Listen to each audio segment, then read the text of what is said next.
দামি সবচেয়ে দামি বন্ধুত্ব নামক সম্পর্ক কখনো হাসায়, কখনো কাঁদায়, কখনো মায়ার বন্ধনে আবদ্ধ। দুঃখের সাগরে ভেলা হয়ে আসে, বৈঠা বাই সুখী মাঝে।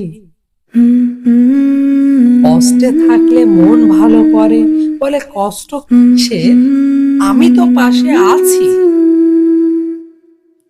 চুপ করে থাকলে মুখ দেখে বোঝে, কেন এত চুপচাপ।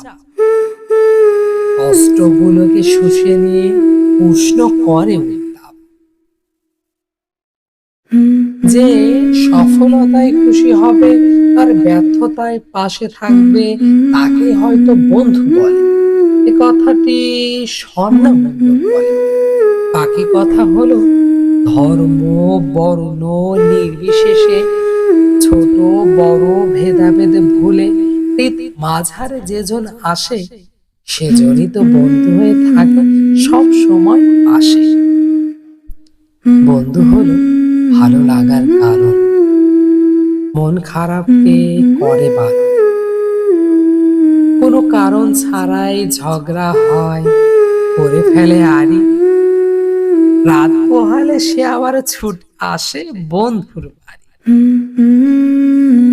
মনের এমন কথা জানে, যা কেউ শোনেনি কোনো দিনে। সবকিছু শেয়ার করা যায় আনন্দে। একজন বন্ধু আর একজন বন্ধুর আয়না স্বরূপ। এই কথাটি হাদিসে এসেছে, বলে গেছেন ওমর ফারুক। যখনই সামনে দাঁড়ায়, ভুল ত্রুটি প্রকাশ পায়, চলে শোধরানোর খেলা। বন্ধু যে হয়, তাকে ছাড়া এই জগৎটা যে ছন্ন ছাড়া।